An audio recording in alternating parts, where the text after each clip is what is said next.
The Shine on CX Show with Claire Boscq, illuminating the path to exceptional customer service. Hello. This is Claire Boscq on the Shine on CX Show. And today I am very, very excited to have with me as my guest Paul Murphy. Hello, Paul. Hi, Claire. Thank you so much for the invite. It's lovely to be here. Oh, it is lovely. I mean, I think you were probably one of the first person I met when I came back on the island. I'm like, oh, who is that new CEO at Jersey Business? And that was you. So how long have you been at Jersey Business now? In April, it will be 2 years. Yeah, okay. 2 years now. How did you get about to get into that position? Because you've got a little bit of a background. Tell us a little bit about where you come from, actually. Not to take too much time, 34 years experience. Little bit of a mix between Jersey supplier, a couple of Jersey businesses in my time, and then I have also worked sort of globally in Germany, Seattle, London, Australia, and Pune in India, in and around manufacturing, retail, supply chain, and technology, really, and had some really great experience of enabling some really wonderful global brands around CX, and I'm sure we'll unpack some of that as we go. CX, EX and UX, I think, a lot of that, the whole mix of X's. Yes. So that's kind of the background. And I suppose 2 years ago, I was really great opportunity to join Jersey Business and share, from my point of view, some of those business operational insights for businesses throughout Jersey. So the real passion is wanting to share some of that and help. That's really why I really enjoy doing what I now do. So Jersey Business itself is a body who is here to help businesses. Yeah. I think a lot of the time we may be seeing Jersey Business as a just startup, little businesses to start. Yeah. Is that the remit of Jersey Business? I think there's probably a fair categorization from the past, and in some ways we still do that. I guess as we've grown, the organisation is now in its 13th year, and 14 people in the organisation, and we help the whole Jersey economy in terms of businesses, of which, believe it or not, Claire, there are about 8,300 businesses here in Jersey. Wow. We really help anywhere from someone who hasn't yet started up from business planning through to that startup itself, all the way through to what we would call growth and maturity stages. And we represent, in terms of our global contacts, around about 3,000 organisations. And we deal with anywhere between 300 and 450 businesses every quarter. Wow, that's incredible. That is amazing. So the big thing when I came back and started kind of looking at what you were doing at Jersey Business, there was one key word who kept popping up, and that is the word productivity. Yeah. You've taken it to another level, haven't you? I suppose in some ways, we have three tenets in which we've been working for the last couple of years. So one of those words is absolutely productivity, and I'm sure we're going to unpack what that means in a minute or two. The other one's people. So, businesses are around people. So productivity, people. And our last one actually is really about how we can unbox and do some really good things with data. So there's kind of the three things we work around. But you have hit the nail on the head, because the one that probably pops up more often than not is the word productivity.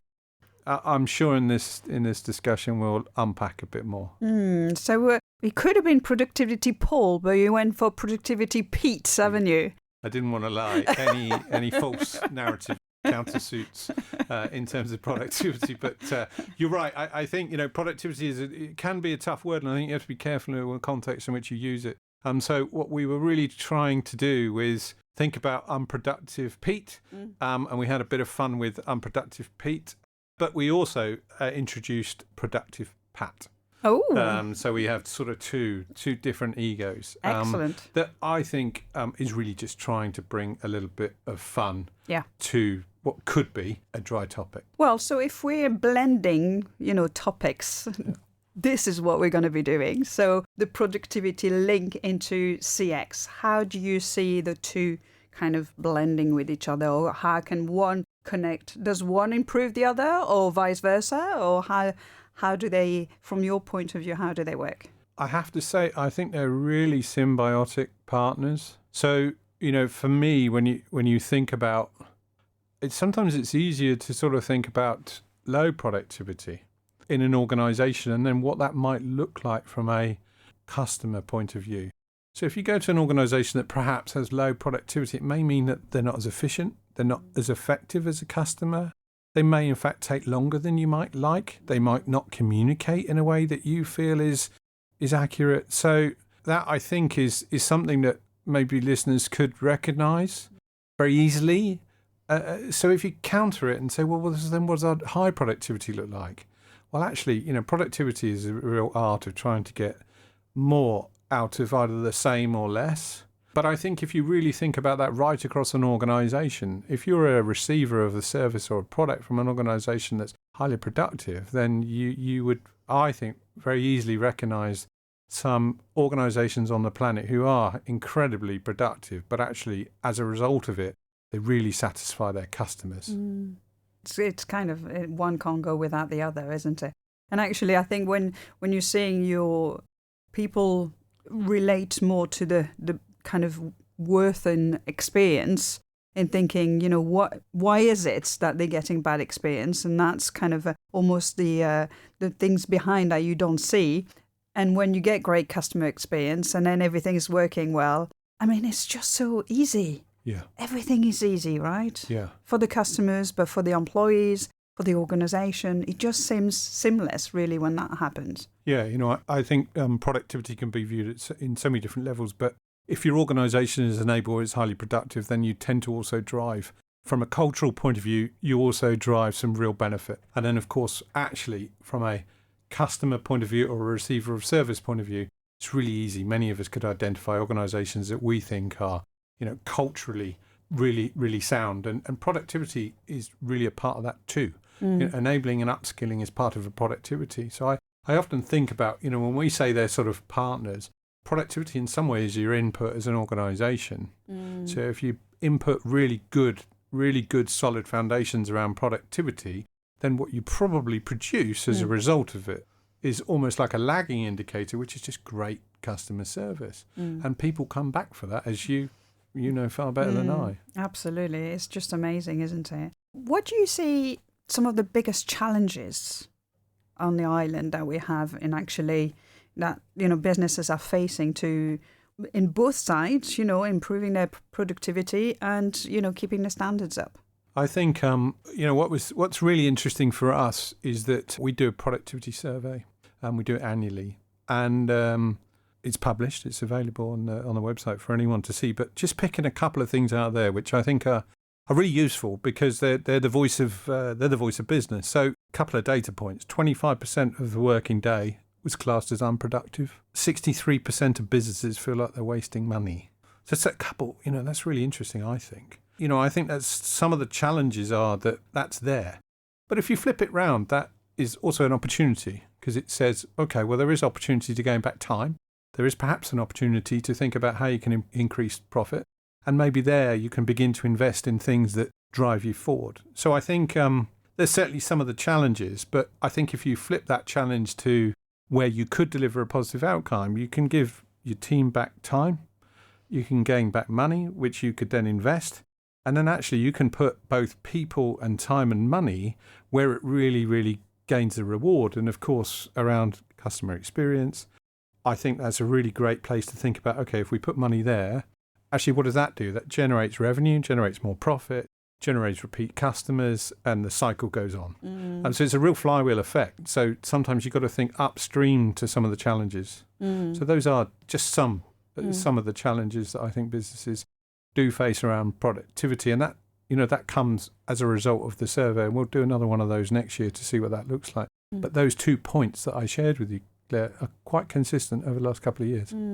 Have you seen some of those? So I know you've got some big workshops and you're working with organizations and businesses on productivity and growth workshops. Do you have some examples of perhaps maybe one of the organization in Jersey which really has improved their productivity and therefore their business is running a lot smoother, a lot better, their customers are a lot happier and, that kind of cycle? So we've been running now the business improvement program since 2018. I think there are around about 150 organisations that have attended. We have been helping people with Lean Six Sigma, which is about lean programs. There's around about 53 people that have got green belt qualifications. So, the good thing is come on the program, but it's actually also about creating those beacons in organisations. So to come to your question, the example that comes straight to me is actually Tim Crowley and his team up at Lamar Vineyard. And so, they have been what I would call, and they're not the only example, I've just said how many people. So what we've been trying to do is create what we like to call productivity pros. Because, it's very easy to throw a sort of a double negative on productivity, but actually when you get it right, we know what it looks like.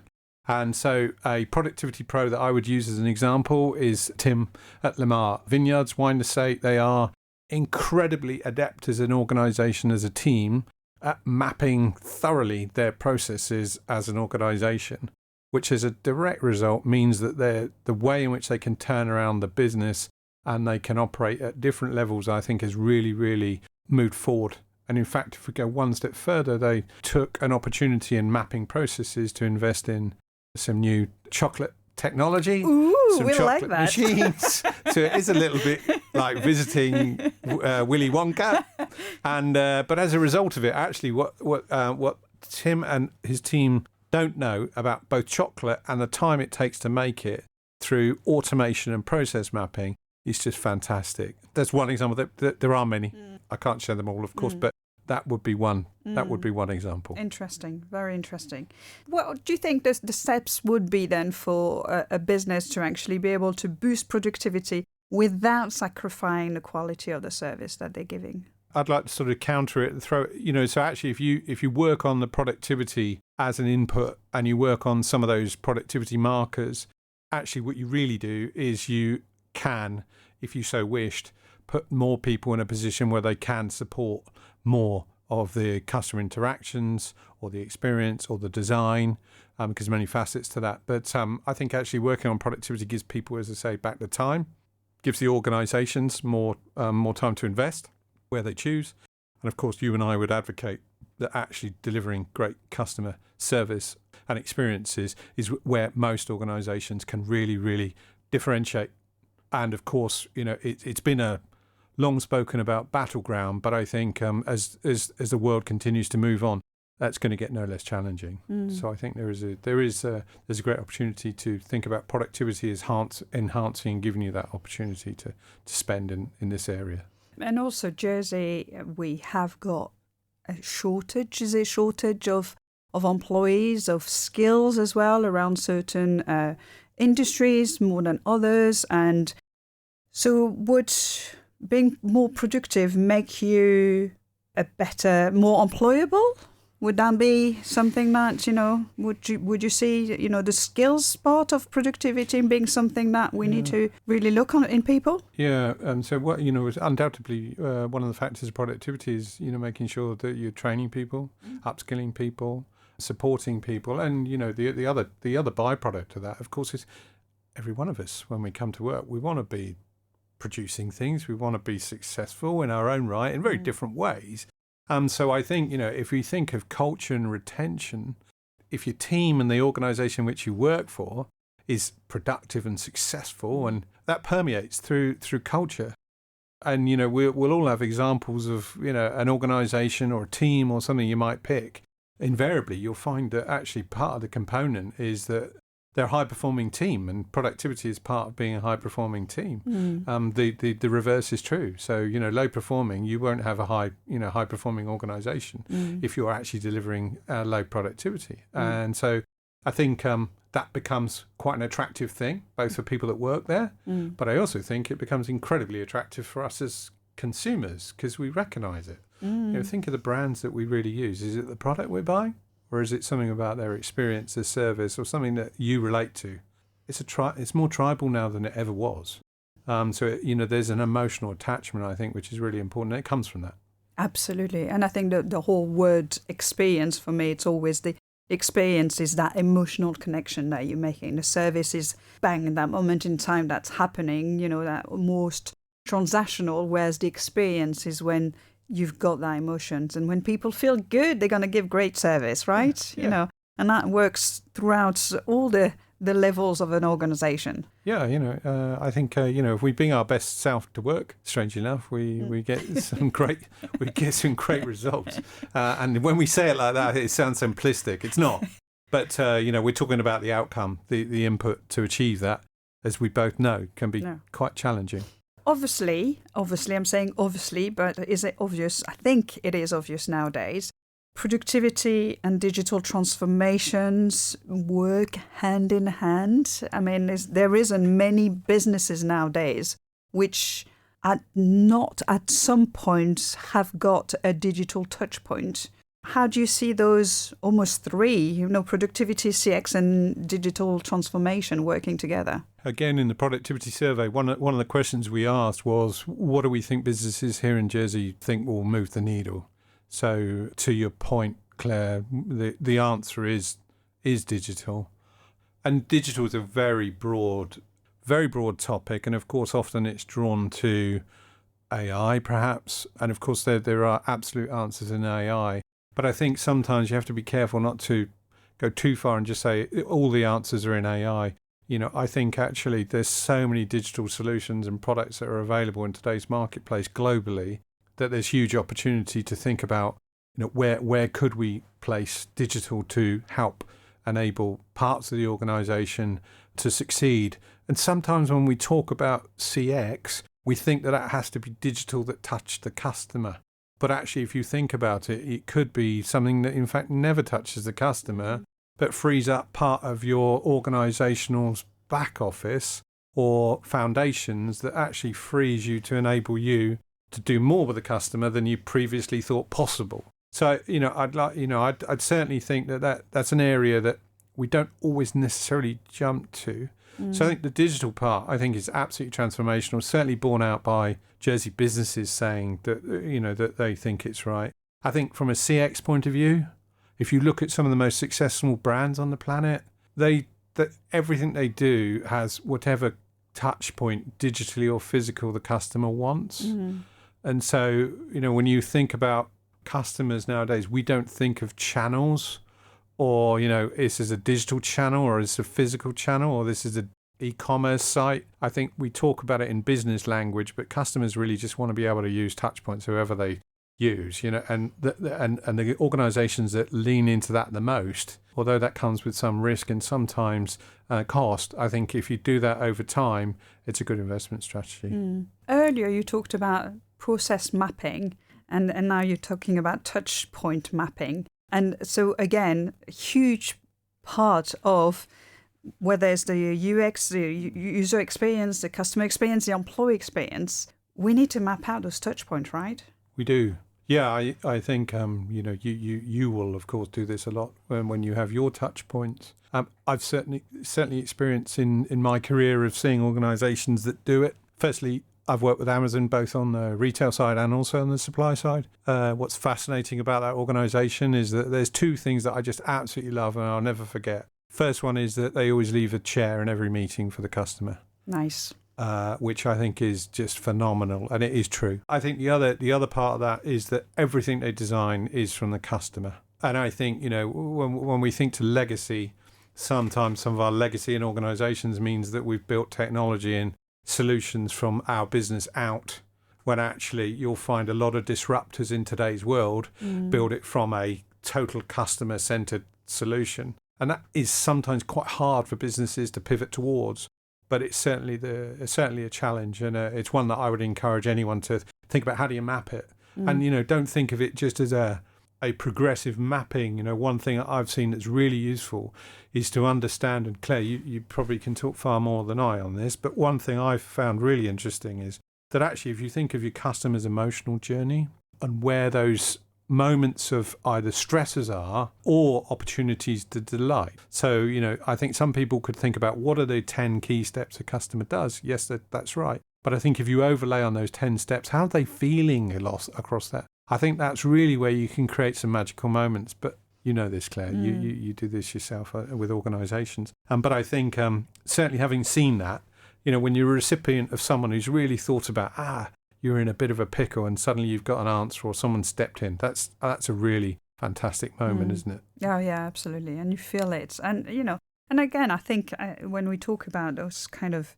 experience, we're human as well. We get things wrong. We can, of course, everybody does. But how do you recover from it? How do you turn it round in the head so people just go, wow, you know what? Yeah. They messed up. But, the way they've done that, it was just amazing. And that's such a beautiful moment as well, isn't it? Yeah. To be able to do that. Yeah. I think, for me, those moments are really like gold dust. If you treat them well, I think you can perform exceptionally well.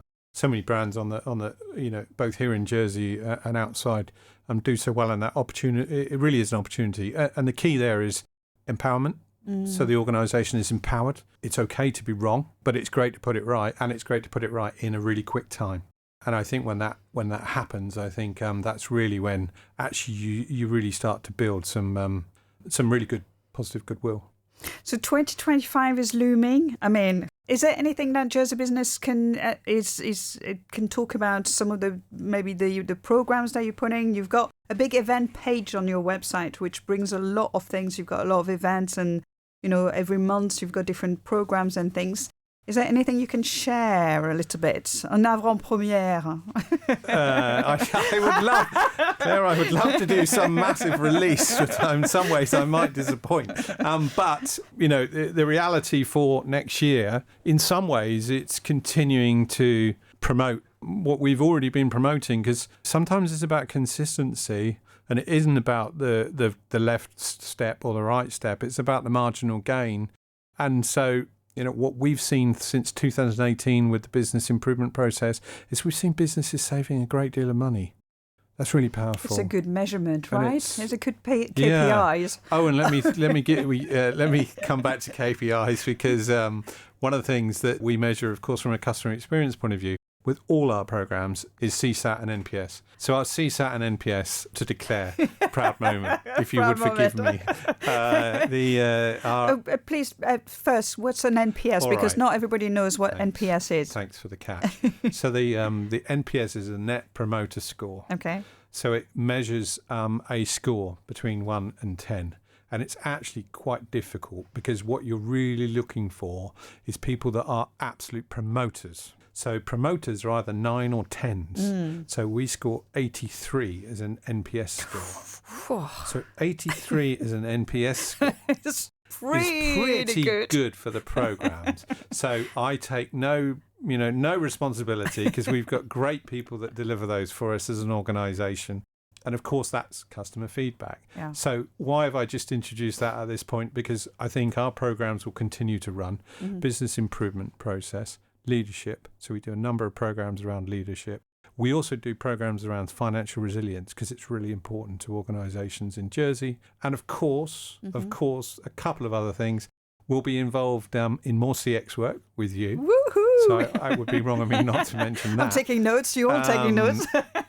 And of course, we will also lean into productivity again. And that will be our third year of running a productivity conference, which, of course, we hope to see more and more businesses on, and gives us the opportunity to talk about it, but really lean in and help wherever we can. So that's kind of summer 2025. Exciting. There's probably a few other things that will come out at the beginning of the year that will also really help businesses, and we'll be really part of that as well. But it's a little early to reveal. And you've got a big newsletter as well. So if people want to know more, they can just come up on your website and actually register. You send out a newsletter pretty regularly as well. And so again, it's a good kind of database that, it's good to be on. We do, yeah. Yeah, thank you. That's free. Comes out every month. jerseybusiness.com kind of. Yeah. So please do come to the website. Do register. Obviously, we've got a LinkedIn profile as well. And anyone is free to drop in on the organisation at any time, or send inquiries via our website on any of this topic and some of the other things I've covered. Do they need to ask for Pat or Pete? Yeah, probably better you ask for Pat, really. But sometimes you have to confess that Pete might be around, so actually you do need to give us a call. But we're happy to help around any topics. But as I say, those three areas I think are where we tend to play quite a lot of focus. Brilliant. Well, thank you so much for being my guest today. Is there anything else that you wanted to add on that we haven't touched and you wanted to kind of think, yes, this is really important? One final word? Don't be Pete. Love it. Thank you so much. All right. Thank you so much for the invite. For more on creating exceptional customer service for your business, head to clareboscq.com. Listen to more episodes of the Shine on CX show wherever you get